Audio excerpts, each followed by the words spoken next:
All right, back on the Young Turks. I'm going to throw a lot of facts and figures at you here. Come along for the ride, okay? Because these are important, and they're going to give you an excellent sense of the story that's being played out in Washington and exactly what the Republican intent is.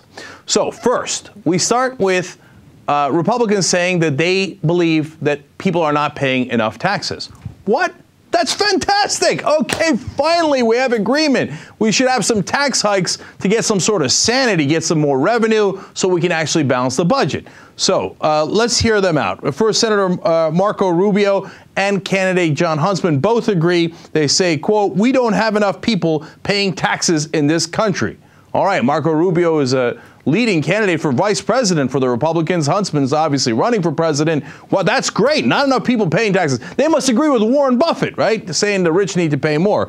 Well, fantastic. Well, here's Rick Perry, another leading presidential candidate. He said, "We're dismayed at the injustice that nearly half of all Americans don't even pay any income tax." What? Now, I know the rich aren't paying enough, but they're not half of all Americans. They're a tiny percentage. I wonder if he's talking about someone else. Well, let's go to Michelle Bachmann and find out. She says, part of the problem is today, only 53% pay any federal income tax at all. 47% pay nothing.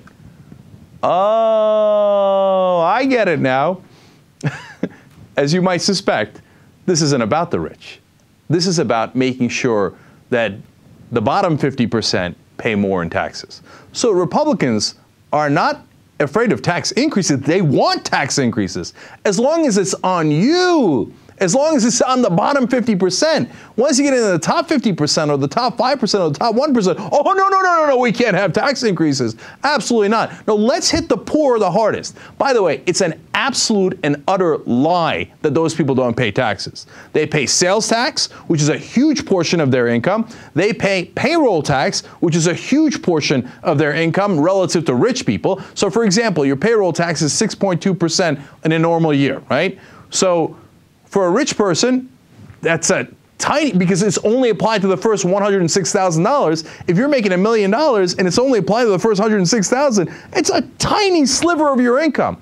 But if you're making under $106,000, obviously it's a much larger chunk, right? Okay, so they get hit harder by payroll taxes, that bottom 50%. They get hit harder percentage-wise by sales tax. Slate makes a good point. They point out, for example, when you pay for your gas, you're paying a national gas tax. So you get hit with all those taxes, but the Republicans say, no, we want you to be taxed more because we need money to give to the rich, so we need an income tax also on that bottom 50%. In fact, the Wall Street Journal is ecstatic about this, and they call it the, quote, new GOP orthodoxy. So the new GOP orthodoxy is more taxes, but make sure it's on people who can't afford it. Okay, so then as you see this orthodoxy, it's spread everywhere. Senator Dan Coats from Indiana says, those who are not paying any taxes but are receiving benefits from the government because of their income status, there ought to be a reduction from the benefit that they receive. Even if it's $10 or $15, we need to say we have deducted for your participation in helping to support our country's needs. When it's rich people, no, we can't balance the budget off. That would be class warfare. When it's the bottom 50%, you have to contribute to our country's needs. And what's he talking about, taking away your deductions? For example, you know, the party who passed it, by the way, was the Republican Party, the child income tax credit. Now, Democrats went along with that. Everybody agreed at the time in the 1990s. And now they're turning around saying, oh, these people who are, you know, barely making it, they're working, they have a salary, right? But they're not paying much income tax because they don't have much of a salary, and they get a credit for having children. Well, Dan Coats doesn't like that. Ah, damn it! I wish we could hit them harder. He said, we're going to take away some of those deductions so we can give it to the rich. Well, how about by the way, the payroll tax, one of the things that they complain about, the deduction that President Obama passed last year is $120 billion. So the $120 billion, oh, it's too much, you're ruining the deficit. You know how much it is for the same period of time for the top 2%? $700 billion. But the Republicans do not want to do that. They're willing to blow a $700 billion hole in that budget, no problem, as long as the rich get it. They are so transparent, it is so obvious. They are the party of the rich. They don't care about balanced budgets. They don't care about tax cuts. They only care about tax cuts for the rich. Now, there is one exception. Now, I don't agree with him either, but at least he's ideologically consistent. That's Ron Paul. He believes there should be no income tax. So here's Ron Paul's quote. Dr. Paul, or his spokesperson, I should say, said this. Dr. Paul doesn't want to be president so he can raise taxes on anyone, especially on the poor and the middle class. If half of American people don't pay income taxes, then we are halfway to our goal of eliminating it for everyone. Well, score points for consistency. I think it'd be crazy not to have income taxes. That would mean that the government could hardly do anything. There's a lot the government does that I don't agree with, the wars, et cetera, et cetera. But if you don't collect an income tax, we're going to be in for a world of hurt. Having said that, at least he's not trying to take it out of the poor and the middle class. He's saying nobody should pay taxes. At least that's consistent. All right, so their views on this are incredibly clear. Now, let us turn to the Federal Reserve and the money that they gave out to the banks during the great calamity of 2008. Now, actually, between 2007 and 2010, they gave away a combined $9 trillion in loans, okay? Now, those loans were so small in terms of the return they were getting. Sometimes it was as low as 0.0078. Basically, it's free money. You have to understand something that's very important here, because it's not just that, hey, you get up a loan and then, you get the loan back and then so everything's fine. No, if you give loans in that degree with that kind of low interest rate, you're basically giving away free money. Imagine if I gave you $1 trillion and then I said, okay, you could then sell it back to the government at 3%, right? As an example for treasury bonds. And by the way, 3% was the lowest they ever got. Okay, let's do some quick math on this. Let's see if I can do this. Yeah, that'd be free $30 billion that you would get in a year. Do you understand that? It's not just that you're getting a loan that you can do something else with. It's a free $30 billion that you hand to any bank if you give them $1 trillion, as an example. And a lot of times it's a lot more than that. They get more than 3% interest rate. So who do they give it to? How do they give it to? Well, let me give you one more number.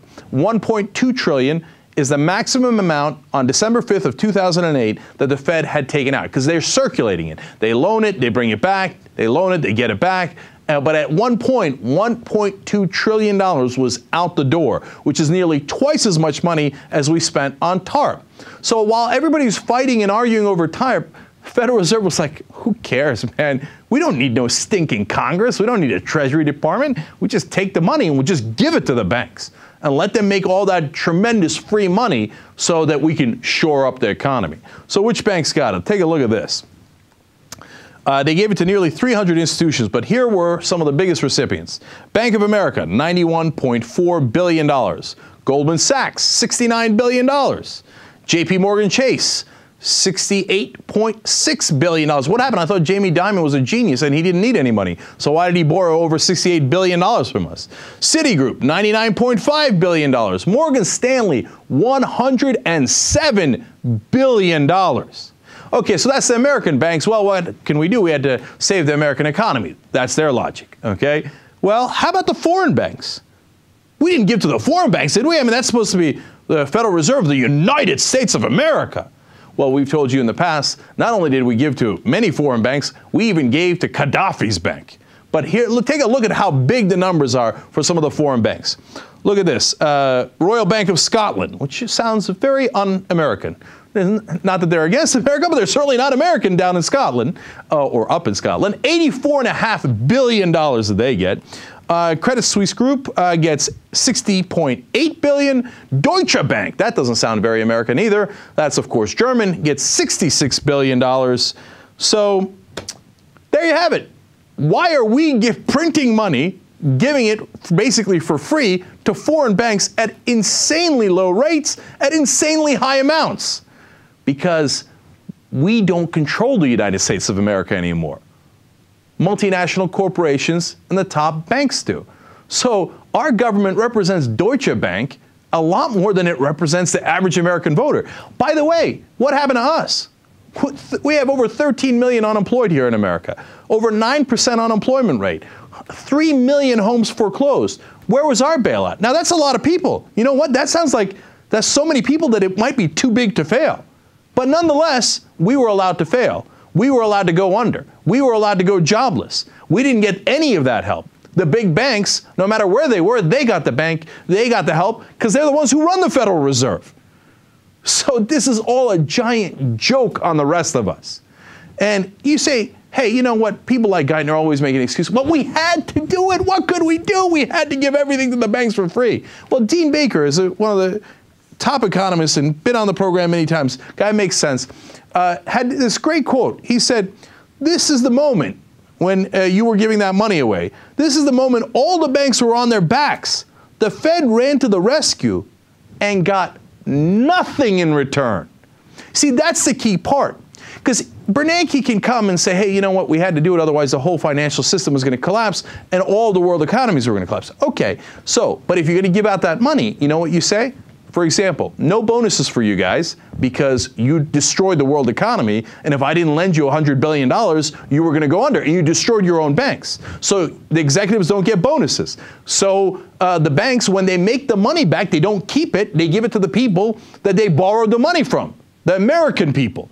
Those are one of, or two of, many different conditions that they could have attached to this.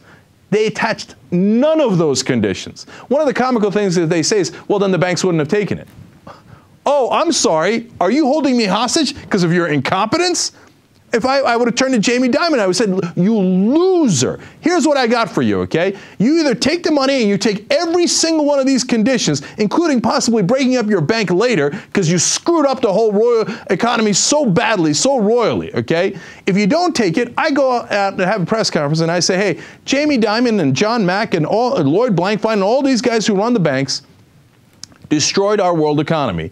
And then when we were going to rescue them, they said no because they wanted to make more money in bonuses and salaries. Because they wanted to rob us blind. Go ahead, I dare you. I'm heading out to the press conference. You want to take the money or you don't want to take the money? Of course they were going to take the money. They were all going to go under if they didn't take the money. This is all a big joke, man. That's a ruse they play on the rest of us to try to pretend that they had to do it. They didn't have to give them all that free money. We got robbed. We got took. We've been had. I'm telling you the reality, man. That's what's going on. So, now, the big banks, they got paid. How about you guys? How about the average American worker? So, well, look, it turns out your income has been increasing. Your wages have been increasing over the last couple of years, over the last 2 years. It went up 2.6%, your salary. Wow, okay. Here's one of the problems. Prices for consumers went up 3.6%, which means you're falling further and further behind. You're not gaining, you're losing ground, right? Well, look, it was a tough recession and we never fully recovered, so probably everybody got hurt, right? I mean, if the consumer prices are going up, et cetera, and what could the companies do? They don't have much money, so they probably didn't give much to their executives either, right? All right, you see where this is going. CEO pay, and this is median, jumped 27% in just 2010. Can you imagine? Well, you can see the math right there. It's literally 10 times the rate of growth for the average American worker. The average American worker is falling behind. The average CEO is taking off like a rocket ship. They've been breaking record after record. In 2009 and 2010, the banks, their executives broke a record in compensation. The CEO of Fortune 500 companies, records, they're making money hand over fist. They're getting more money than they know what to do with. And then they turn around and go, oh, what could we do? We just didn't have any money to give to the workers. Well, how about your paycheck? How about you distribute that a little bit? How about you take 2.6% increase in your paycheck and you give the workers 27% increase? Oh, no, we can't do that.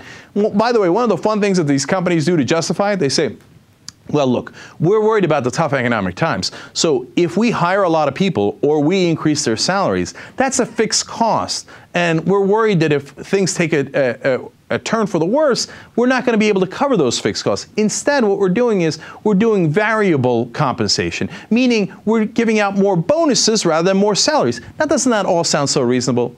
Now, you want to know what the real reason they're doing that is?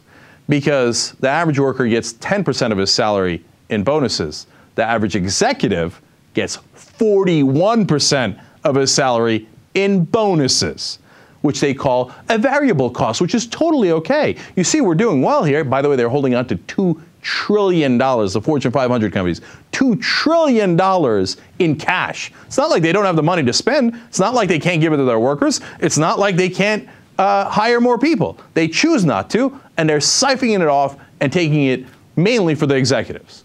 That's what's happening in America. Anybody who tells you otherwise is lying to you. Because you know what? These are numbers. These are facts. You can look them up for yourself. If you disagree, have at it, Hoss.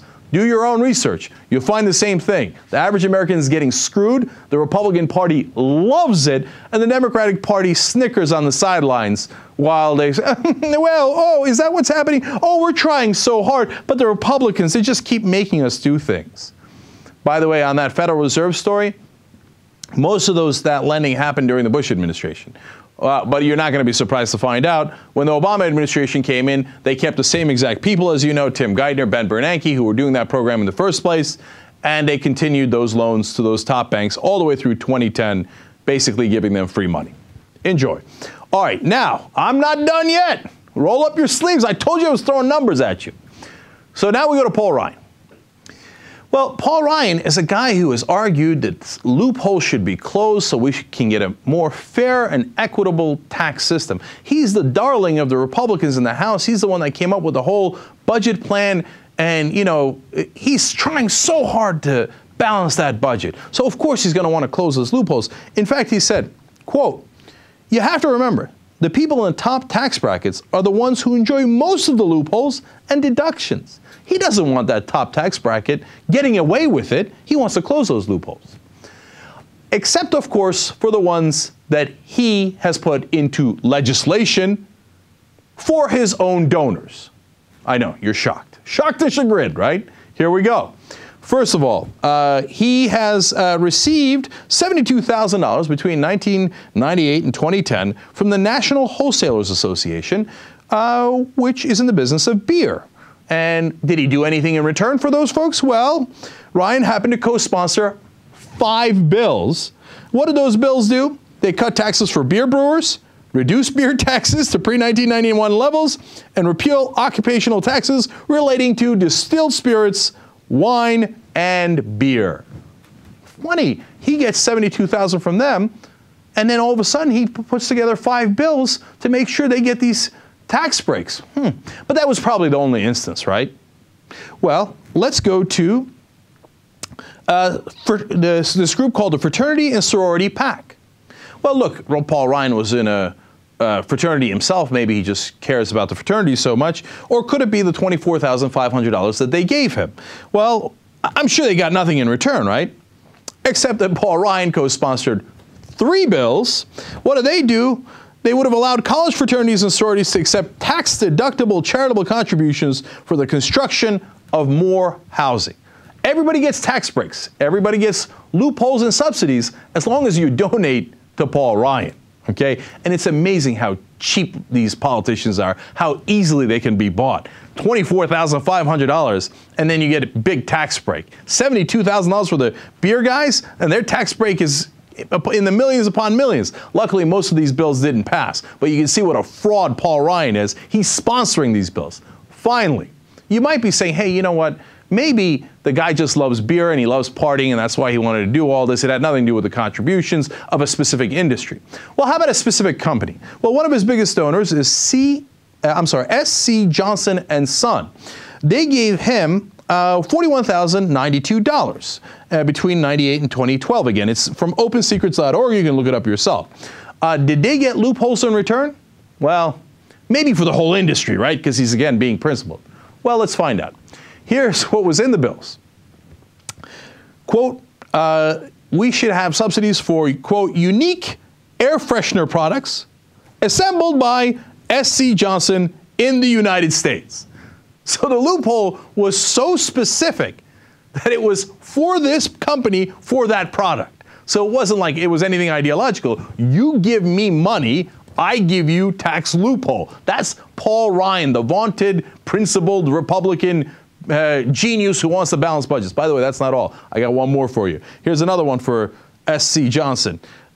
Here's the loophole is to reduce duties on appliances, quote, capable of dispensing cleaning solution into a tub or shower enclosure using a button-activated, battery-powered piston pump controlled by a microchip, which conveniently was, of course, made by S.C. Johnson. So that's how politics works. You think these guys are principled? You think they give a damn about you? No. We have taxation without representation. Our representatives don't represent us. They represent their donors. They're corporate donors, they're the lobbyists that give them money, the special interests that give them money, and they do it all the time, and they put those loopholes in there to rob us. All right. JR, no? All right. I thought maybe you were going to jump it. You want more? I can give you more. I can keep busting you up all night long. Okay. So, by the way, Republicans are putting together, I'll wrap it up with this segment with this, and then we'll come back and have fun and show you some Bill O'Reilly clips and him being a jackass. Republicans, along with, Paul Ryan's budget plan, are pushing something else, a balanced budget amendment. It almost passed in 1995. So I wanted to clarify this for you guys, because some of you might think like, well, balanced budget amendment, okay, I get it. No, this has 2 extra sphincters in it. My words. One is, it says, in order to raise taxes ever, you need a 2/3 majority in the House and Senate, which is nearly impossible. So it would be the Prop 13 version for the United States. What we have in California, Prop 13, which destroyed our public school system, was #1 in the country. Now it's plummeting and is in the lower half. Why? Because we can't raise taxes ever, no matter how much sense it makes, no matter for what purpose. You need 2/3 majority, which you can never get. So they've put that as part of the balanced budget amendment. And if that wasn't bad enough, currently the government spends 25% of our GDP. They want to knock down to 18%, which hasn't been the case since 1966. If you had it at 18% and you couldn't raise taxes, it would be insanity. You'd have to cut everything you could possibly imagine. And in the middle of a recession, in the middle of the second recession that's about to come, and the economy being this bad. By the way, part of the reason I tell you this is, again, Republican hypocrisy. The original balanced budget amendment that they proposed in '95 and almost got passed, they are now against. Grover Norquist has come out and said, no, we're against that balanced budget amendment. We want the super balanced budget amendment. Why are they against the original one? Well, they realize if you have to balance a budget and you don't have the 2/3 rule, what's going to happen is you're going to raise taxes. So they're like, no, if it means raising taxes, we don't want a balanced budget. That's the Republican Party. All right, come right back. All right, back on TYT. Time to thank the members. So we're going to go with member number 499, Matt Hauser. Hauser joined up on July 17th of 2008. It's been a while. God bless your heart. And then Stephen Buckley joined up on September 27th of 2010. So, Stephen, we thank you as well. Members make the show happen.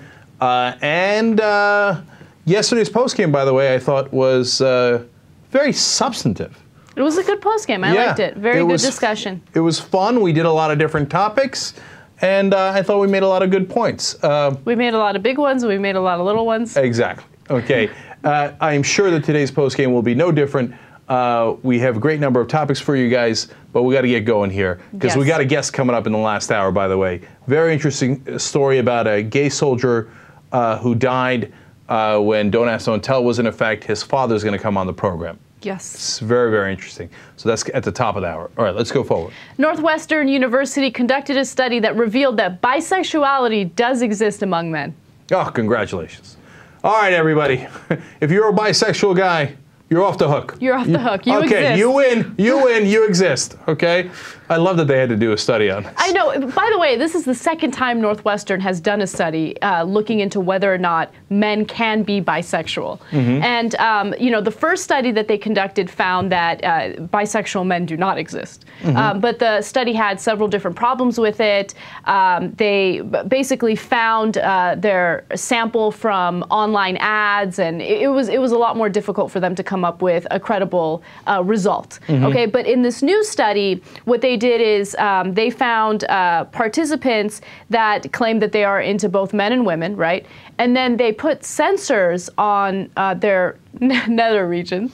Okay. Oh, that's a new way of phrasing it. Okay. No, well, look, this is the most logical study in the world. They're like, okay, we're going to show you straight porn, and we're going to see if your Johnson reacts, and then we're going to show you gay porn and see if it reacts.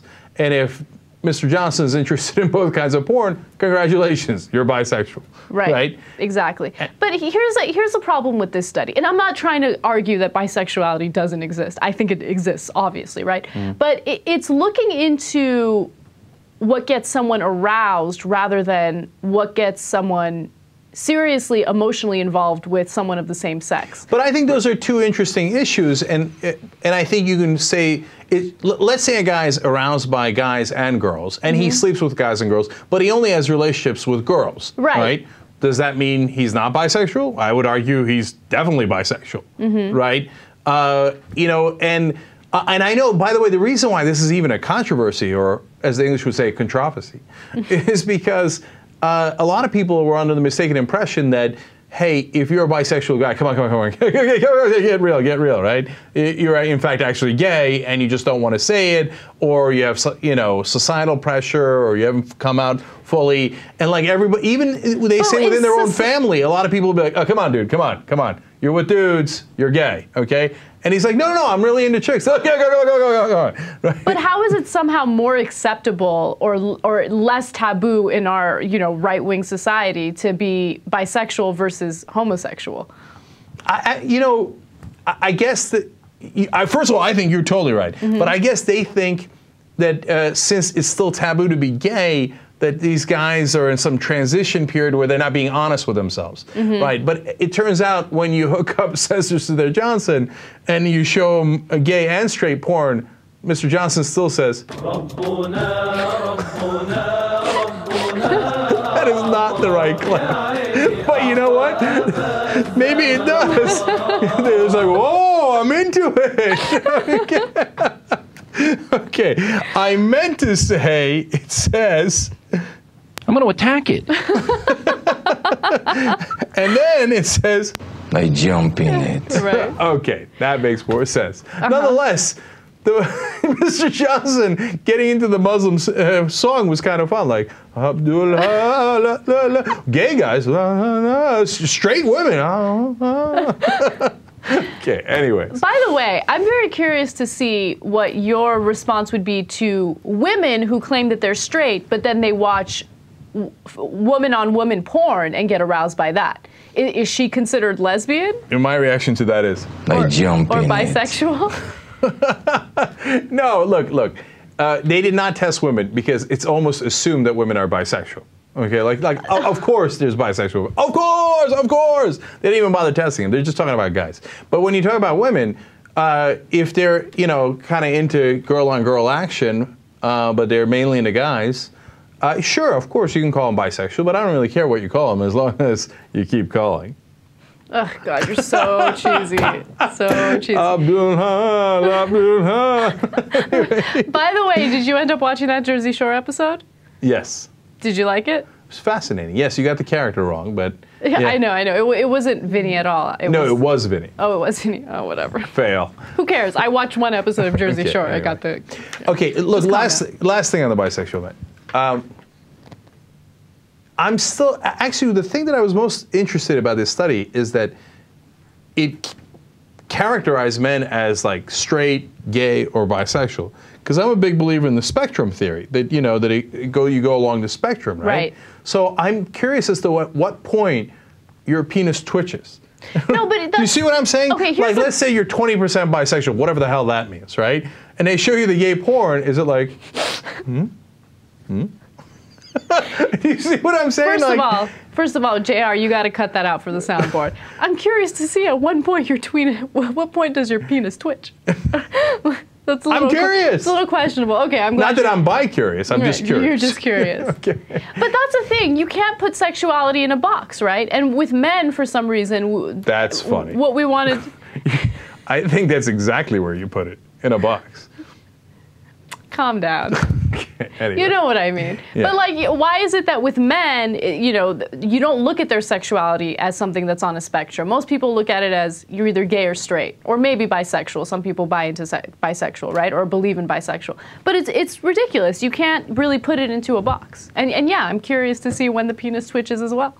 And by the way, I agree with you. I'm curious to see if they do a test on vajayjays as well. Mm-hmm. But how do you do a test on vajayjays? I don't know. Maybe like moisture level. Oh, I think that, okay, look, first of all, we've gone too far. Sorry. Okay. Second of all, I believe that they once did a test on that. I could be wrong, but I read a million articles in my life. They do. They test, I'm sorry, it's vaginal engorgement that they test for. Oh, is that right? What? I'm not sure that I'm into vaginal engorgement. Yeah. Like, do you see what I'm saying? Like, there's something a little wrong with that. I don't think you're supposed to get engorged. Anyway. Can we move on? Okay, all right. No, I get how it works. Just everybody calm down. Furthermore, go. A 26-year-old New Jersey man who is accused of killing his wife also sold an apartment building that he owns in Queens for $2 million on the same day that he allegedly killed his wife. Okay, which makes him a little shadier. We have a video explaining more detail into this story, so let's watch that and then we'll discuss. Antoinette Stephen allegedly shot Nazish Noorani while she and her husband, Kashif Parvez, were pushing their 3-year-old son in a stroller midnight Tuesday. The husband was wounded, but authorities say the shots were superficial. Their son was unharmed. And cousin of Noorani provided this text message apparently sent to the victim's brother a month ago. If you should find me dead someday, it was Kashi. He wants to kill me. Police say the husband kept changing his story, and the NY Post report also suggests the 26-year-old is less than trustworthy. It says Nazish Noorani's relative said she lived in fear of husband Kashif Parvez, 26, whom they blasted as an abusive philanderer who's lied to them about aspects of his life, from his college degrees to his contracting business. Guilty. Okay, let me tell you about the twisty twist in this story. So it turns out that for several years he had a very close relationship with an elderly gay man by the name of Martin Ragusa. He was 74 years old. And Ragusa promised, or actually ended up giving this guy, Kashif, the apartment building in Queens. And, you know, the 74-year-old man's family was like, no, no, no, don't do that. You know, he's brainwashing you into giving up your property. Don't do it. But he ended up doing it anyway. So, you know, my guess is, and of course this is speculation, right?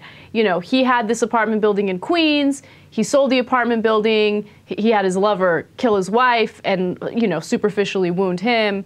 And then, you know, he was planning on making a run for it. Well, no, he didn't want to share it with his wife. You know, he's married. She gets 50%. That's my guess. That's another good point, yeah. Right? So, and he was unbelievable to her. If you believe her side of the story, her family side of the story, she's obviously deceased. He would lock her up in a room with dogs, and she was deathly afraid of dogs. He would beat her. He cheated on her, obviously, and obviously the person he was cheating with wound up shooting her. I mean, it doesn't get any worse than that. Now, these are all alleged, right? They have not proven it yet, but it's pretty damning, and that's why I was kidding around and, you know, throwing the gavel down, kidding, that he's guilty. If all this is true, that's a really bad dude, man. I mean, you get a bad seed like that, and what do? You know, it's... Once she got into that marriage, she was screwed. She was in so much trouble, and it was hard to get out. I had a friend who married a guy who had a fake identity and had invented this whole thing about how he went to Harvard Business School and NYU this and that, and how he ran these businesses. Turns out it was all totally lies. Wow. Yeah, drums, right? That is amazing. Right, but luckily she didn't get shot or anything like that. I mean, this is obviously a million times worse. Meanwhile, as he's doing this to her, he's getting the old gay guy to be like, oh yeah, I'm totally into you, yeah, totally, yeah, come on, give me your $2 million, yeah, it's gonna be awesome. He came in as like a cleaning guy or something. I mean, this guy is, the funny thing, or the sad thing is, that he obviously has some persuasive talents, as a lot of these con artists do, but they so misuse it. Look, dude, you should have just been a banker. You would have gotten $2 billion instead of $2 million. And you'd face no consequences even if you're swindling people. Right, yeah, you would never get arrested for anything. And that's what you screwed up. Yeah. So if it's true, obviously, we're looking forward to him spending the rest of his life in jail. Absolutely. Oh, one other unbelievable injustice there. Right now, the kid is with his parents. I know that's something that I can't believe. I don't understand why the kid isn't with the mother's family. Yeah, and the mother's family is going to court to get the kid. If I'm in the mother's family, I mean, I don't know. I don't know how I contain myself from taking that kid. I mean, it's not his parents' fault in the sense that they didn't do the crime, but at the same time, I don't want, you know, anybody associated with that family around my grandkids. I mean, I would lose it. Right. Right. Agreed. The Missouri State Teachers Association is suing the state of Missouri because there is now a ban on teachers contacting students through social media, unless there is a parent who is informed about it or an administrator who's informed about it. Now, teachers don't like this because they feel that the law is too vague. For instance, there are several teachers who are teaching their own children. So does that mean they can't contact their own children through social media? Of course not. It doesn't apply to them. But they're saying it's too vague. It's not fair. There are sometimes sensitive matters that we need to contact students for very personally without having other administrators and other, you know, parents involved. And why is it that we can't have this communication with them? I'm a little split on it, honestly. I'm not split on it at all. I think this is stupid. It's almost like another zero tolerance policy. Like, you are not allowed to contact students under any circumstances because it turned out that there were a couple pervy wankers that tried to have personal relationships with these students. You don't punish all teachers because of what a few teachers did. Yeah. Now, you're coming on so strong that you won me over. Nicely done, Justice Kasparian. That was easy. Okay. Now, look, because I know that it's not just a couple of pervy wankers. Like, almost every school has a story like this. I remember our health teacher wound up trying to sleep with like half the cheerleaders, right? Oh, come over to my beach house, baby. Yeah, you know, it was Jersey Shore style back then, right? He was, I guess, our version of the situation, but he was a teacher, so it was disgusting.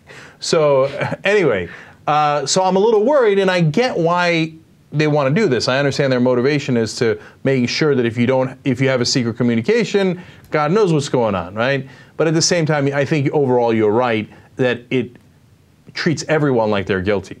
Exactly. And another problem is, okay, so you can't contact them through social media. What happens if a teacher or a student is having a difficult time in class and needs to be tutored or wants to ask the teacher a couple questions, shows up after school at the teacher's office? Do you have to have another administrator there? Do you have to have the student's parents there? It's so stupid, and it's very vague. You know, it applies to so many different aspects of a teacher's job. So I'm not in favor of it. Just calm down, and, you know, if you find teachers guilty of doing something shady with students, then you punish them. You don't punish all the other students. This is strictly social media sites, am I right? That they can't contact and email. them through? And email. Yes. Well, I mean, we got along before email and social networking sites came along before. Yeah, they could just call. I mean, and what is it? I mean, I understand. Maybe the thing at first came to mind of you need to talk to the student about something that you need to avoid their parents for. Is if their parents are bad people, you know, if there's some kind of abuse going on or something and they notice it. You know, that's the circumstance. Maybe I could see when they need to just talk to the student and no one else know. I don't know, man. It's because as we know, the internet has turned into a, you know, it's a bastion of weirdos. And half of them are. But look, again, that's not fair because 99% of the people on the internet are not weirdos. It's just that 1% is a, you know, what do they call it? Nest of vipers, right? And so you're trying to avoid the vipers, but I mean, and how much are we losing by avoiding them, by making it like this? You know. All right, well, JR, under that logic, though, couldn't you just ban the internet? There's too many shady people on the internet. Let's ban it. We got along without the internet fine before. Not only that, under this logic, why don't you ban all private communication between a teacher and a student? Phone conversations, office hour visits, all of that stuff. Because you never, look, if a teacher is a pervert, if a teacher wants to sexually assault a student, he or she is going to be able to do that without using social media. So let's cut down the avenues that they have to do so. I mean, I don't know. It's like, I mean, there's like their hands. Let's preemptively cut off all of their hands because you never know. Some of them are pervy wankers. I mean, they could be using those hands. This was crazy to me. I was playing basketball at this park, and then right on the side of the court, there's a playground, and there was a sign that said, "Adults without a kid are not allowed to be on this park." That's a great law. That's a perfectly logical law because an adult without a kid at a kid's playground is shady. It's weird. What are you at a kid's playground for if you're not? What, you swinging on swings? What are you doing there? No, you could be waiting for a friend. Well, so wait on the basketball courts. Don't be on the playground. Is what I'm saying. It makes Fascinating. sense. And because people who kidnap kids, they have their ways of doing it. But let's cut down their ways of doing it. Don't let them chill on playgrounds and watch kids. That's really interesting. I don't know. Look, on the other hand, I think we've become so paranoid that, like, when somebody waves to your kid, that used to be like, hey, it's in a sweet moment, you know? Now everybody's like, what are you waving at my kid for? You know? And so I fear that it's bled into society a little too much. Right. Obviously, we have to be super careful. I got a kid. I want to be super careful, right? But at the same time, we're like so paranoid that everybody's up to no good. And also, it goes back to, you know, always constantly being up in your child's business, right? Like, you know, parents who want to put GPS systems on their children's cars so they can keep track of where they're going. And now all of a sudden they have to be CC'd on every single email, and they have to know about every single thing that's happening with their child at every single moment. Like, just calm down, okay? Look, my kid's barely over 1. I'm already exhausted. I don't think I'm going to do that just because I think I'm going to be tired. I'm like, GPS, oh, geez, Lord mercy. Oh, stop CCing me. I already get too many emails. Like, can you imagine CCing Jake for every Prometheus email? Anyway, all right, let's go on. All right, smoking shisha. How bad is that? Shisha is an interesting thing to say, like, interesting way of describing it. Do you call it shisha? No, I call it hookah, but that's also interesting. You call it hookah? Yeah. Hookah. Whatever. I got hookah at a buffet. She was good. Oh, God. Okay, all right, anyway. Anyway, so, you know, lots of kids are smoking hookah these days. It's at a lot of Middle Eastern cafes. It's the cool, hip thing to do. But a lot of people aren't looking at the health risks that are involved in smoking hookah, right?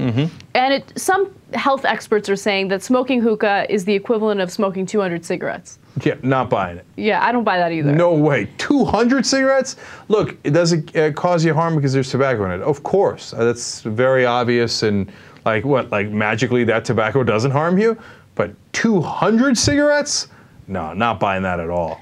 I think it's definitely harmful, but the question is it as harmful or more harmful than cigarettes are? And, you know, there needs to be more studies into this matter to figure out whether or not that's the case. But, you know, there aren't as many chemicals in the flavored tobacco as there are in cigarettes. That tobacco gets filtered out through the water in the hookah. So, that, you know, there are definitely different factors that play a role in hookah. That should lessen it, not intensify it. Not buying it. All right, not buying it. We have a guest, so we should probably wrap it up. Oh, damn. That's right. Okay. Sad day. All right. No, happy day, because this guest is very interesting. Like I said, really sad story about his son, who was a gay soldier who died. We're going to give you some of the details and how it relates to Don't Ask, Don't Tell when we come back.